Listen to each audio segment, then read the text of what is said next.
Assalamualaikum warahmatullahi wabarakatuh.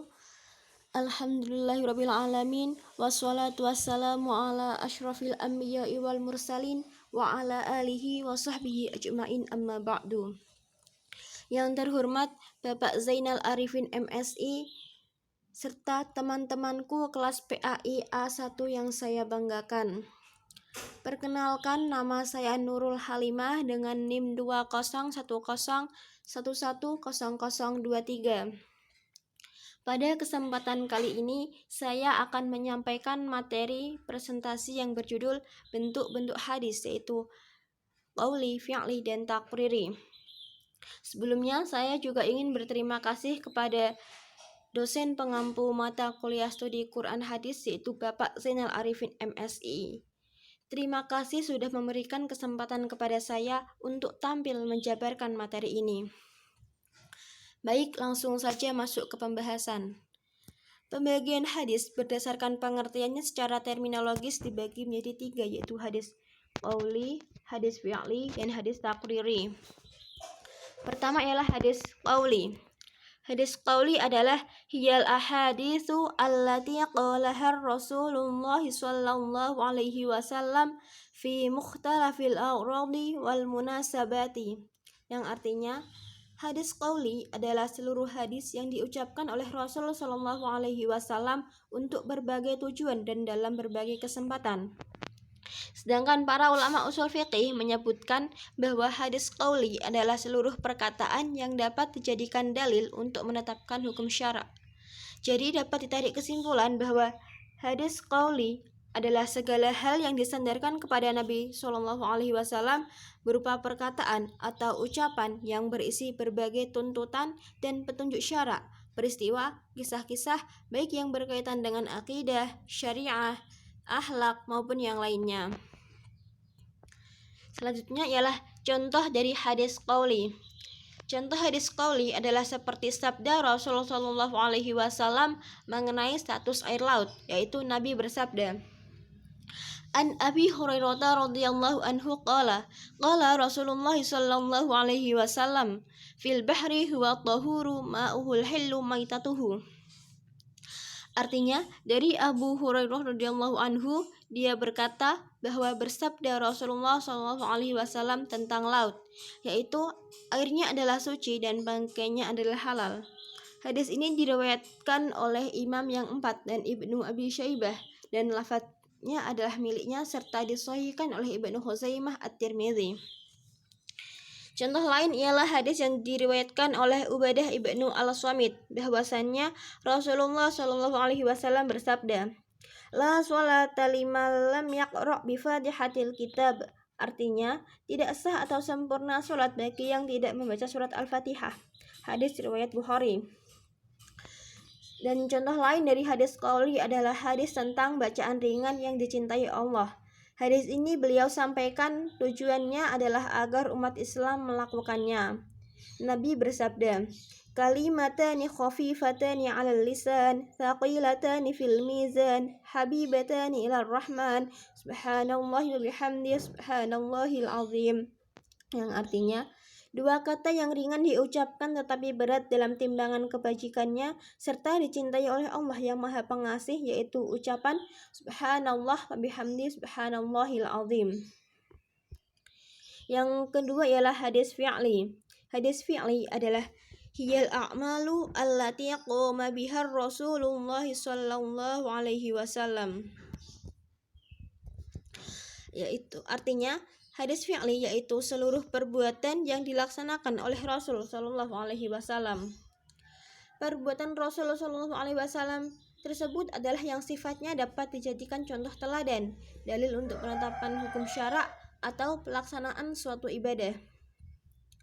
Hadis fi'li ini sebenarnya tidak diketahui langsung oleh Nabi, tetapi melalui informasi yang disampaikan oleh sahabat ketika sahabat menyaksikan Nabi melakukan sesuatu yang kemudian disampaikan kepada sahabat yang lain. Umpamanya ialah tata cara pelaksanaan wudhu, sholat, haji, dan lainnya. Contoh hadis fi'li.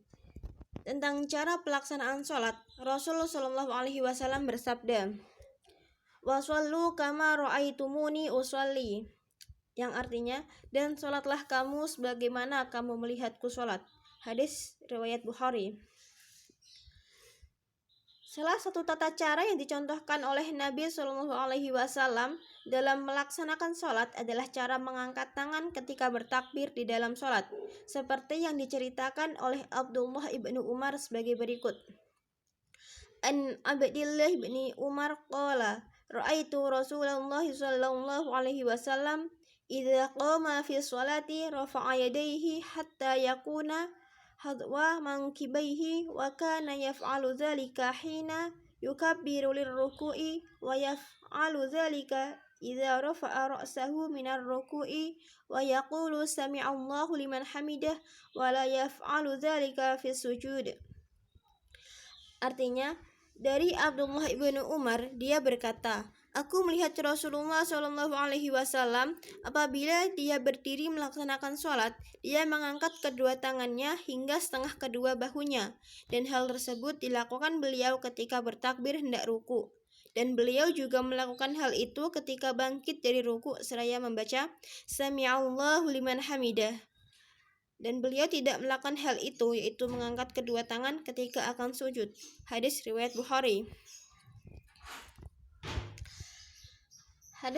Bentuk hadis yang ketiga ialah hadis takriri.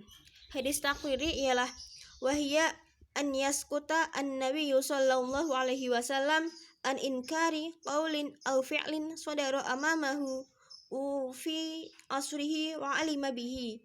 Wadzalika imma bimuwafaqatihi aw istibsyarihi aw istihsanihi wa imma bi'adami inkarihi wa taqririhi. Artinya, hadis takriri adalah diamnya Rasul Shallallahu Alaihi Wasallam dari mengingkari perkataan atau perbuatan yang dilakukan di hadapan beliau atau pada masa beliau, dan hal tersebut diketahuinya.